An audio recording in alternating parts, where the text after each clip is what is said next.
E para entender os aspectos legais que envolvem essa questão do etarismo, nós convidamos o presidente da Comissão do Idoso da Ordem dos Advogados do Brasil, Seccional Alagoas, Dr. Gilberto Irineu, para falar um pouquinho sobre o assunto com a gente. Doutor Heriberto, muito obrigada pela sua participação. Seja bem-vindo aqui em mais uma manhã no Bom Dia Alagoas. Para a gente começar, o etarismo, ele está previsto no Código Penal?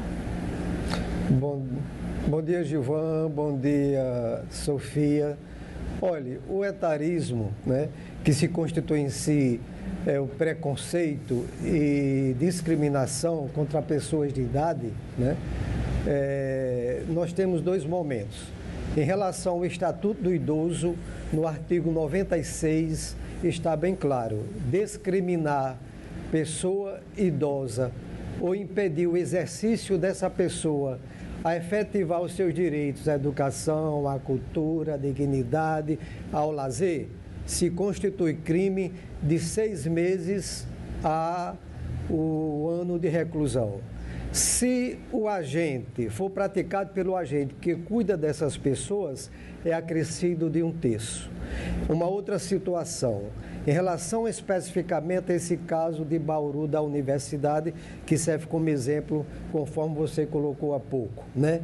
Nesse caso aí, podemos cogitar um delito de injúria que está presente no rol dos crimes de espécie contra a honra, especificados no Código Penal brasileiro. No que diz respeito ao preconceito, né? Temos algumas atitudes que se caracterizam como, por exemplo, crime, além do Estatuto, quando é verbal, palavras de baixo calão, de desrespeito. A nível físico, que fere também, quando ela é praticada através de empurrões, de beliscões, de tapinhas. E a violência psicológica, que também está embutido nesse etarismo, que é para quando desqualifica, desvaloriza, desfaz a pessoa. Então, é interessante colocar isso. Mas você falou de várias coisas importantes, falou da injúria, falou do preconceito, tudo isso é elencado na lei, está claro isso, até os graus de tipificação de tudo isso. E o constrangimento nessa história toda, hein, Gilberto? Olha, o constrangimento, ele entra também nesse contexto, né? Tanto no Estatuto, no artigo 96, né? Como também está no rol desses crimes presentes no Código Penal. A Organização Mundial de Saúde, só para reforçar, ela é muito clara quando diz que para cada 2 cidadãos, um pratica ações de etarismo de forma praticamente contínua. Então, essa é a nossa realidade, tanto praticada por indivíduos como grupos etários, que lamentavelmente isso ocorre hoje no Brasil e no estado de Alagoas. Preconceito é um crime. Quando alguém sofre preconceito por causa dessa questão da idade, isso também está previsto. Como se dão as penas? Não estou vendo. Olha,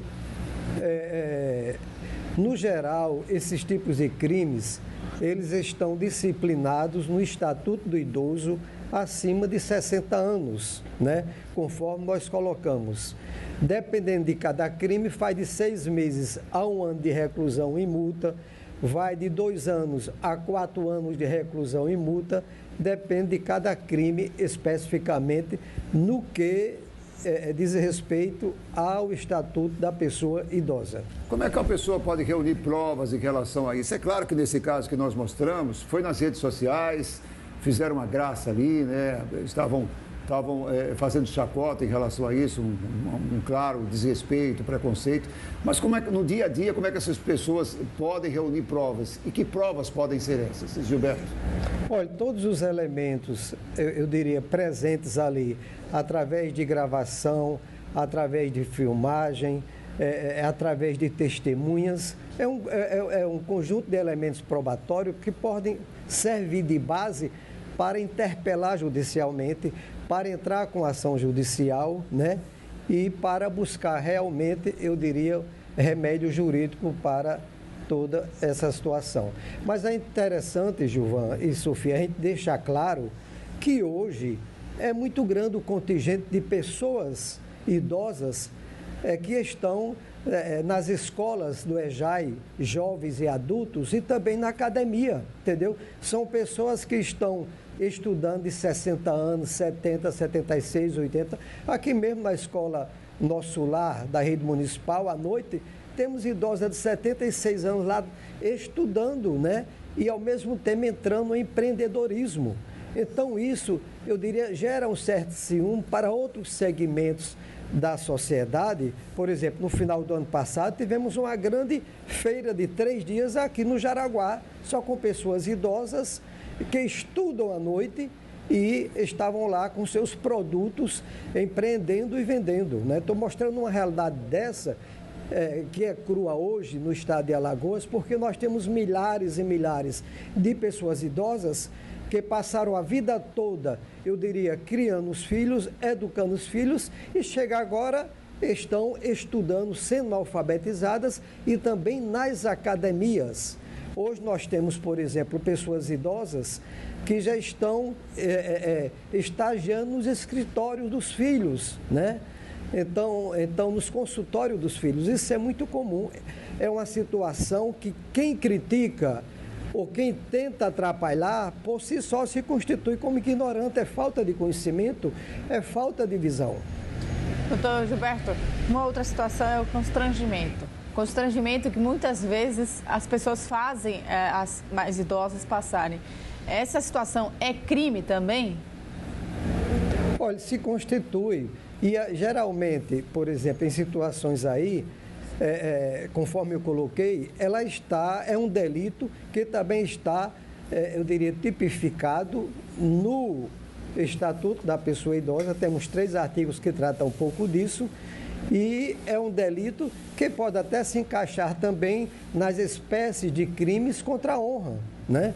Então, o importante aí é, diante de situações assim, de imediato, ver o arcabouço de elementos probatórios e procurar quem de direito e entrar com ação judicial.